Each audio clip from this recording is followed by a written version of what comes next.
Good evening, ladies and gentlemen, to our fellow Baraseños, to our honored guests, and Honorable Mayor Willie C. Robles, Honorable Vice Mayor Catherine B. Robles, and the Sangguniang Bayan ng Baras. Magandang gabi po sa inyong lahat. Today I stand before you not only to present history, but to share a living story. Isang kasaysayan na buhay hanggang ngayon, hindi lamang sa bayan ng Baras, pati na sa buong mundo.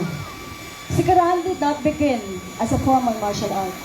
Nagsimula ito bilang isang simpleng libangan ng mga magsasaka dito sa bayan ng Baras tuwing sasapit ang anihan. A foot fighting game where it would eventually be Filipino martial arts of foot fighting. The feet were used for striking while the hands were used for defense. Ang dating simpleng laro ng ating mga naninuno. However, over time it evolved. From a rural pastime of farmers, Sikaran became a structured martial art not out of nowhere.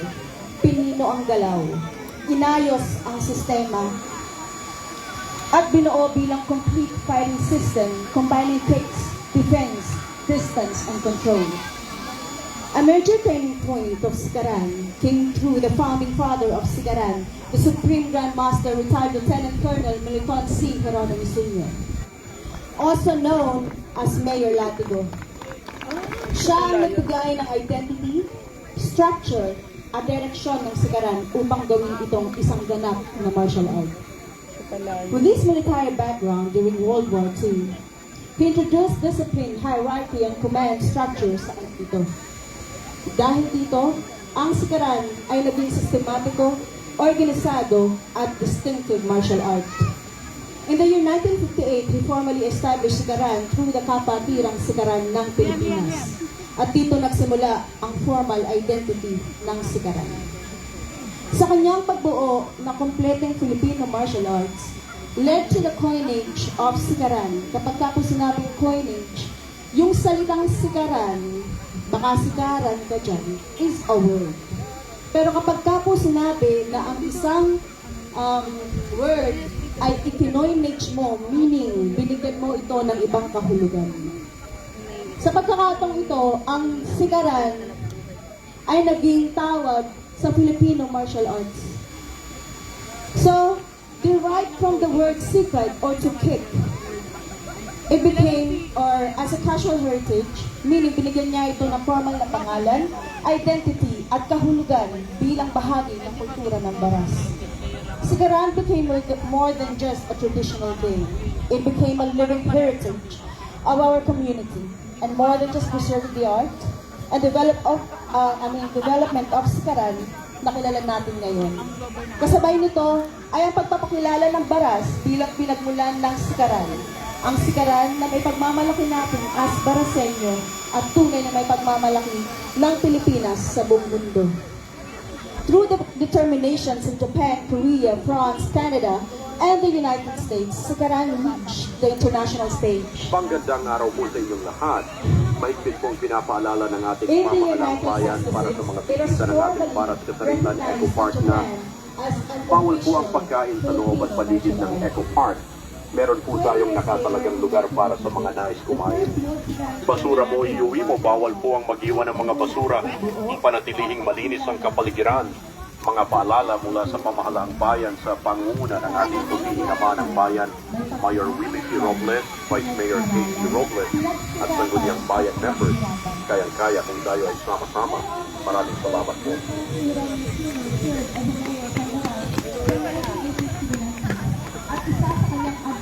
Bilang mayor ng Baras ay kilalanin ng Baras at home of Sikaran. From the municipal letterhead, maging sa arte ng Baras, continuing to protect Sikaran as a cultural heritage at maging matibay na identity ng Baras or our hometown, Baras Rizal. In the 1990s, Baras was officially recognized as the birthplace of Sikaran and now known as the home of Sikaran. Festivals and tournaments were created to keep the tradition alive. And as of today, Baras Sikaran, under the leadership of Sir Jaime Geronimo III, also known as Sir Pats, anak ni Sikaran Master retired SPO4 Jaime Geronimo Sr., the mission still remains to preserve the legacy protect its identity, and pass it on to the next generation. Sikaran is something to be proud of.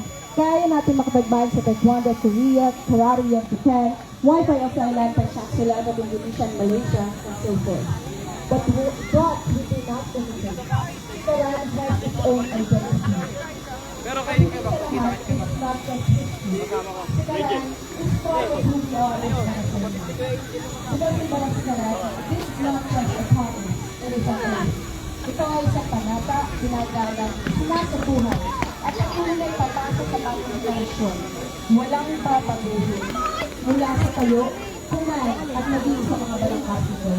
It is our own continued legacy since it started in the year 1958 by retired Lieutenant Military Sierra Senior of World Sikaran Brotherhood of the Philippines. To preserve its true identity para sa mga susunod na magpapasa pa nito.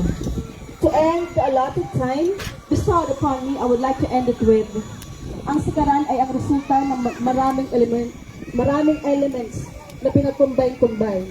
The use of hands for defense, a simple foot fighting game, the military structure and discipline, and the international exposure to the art.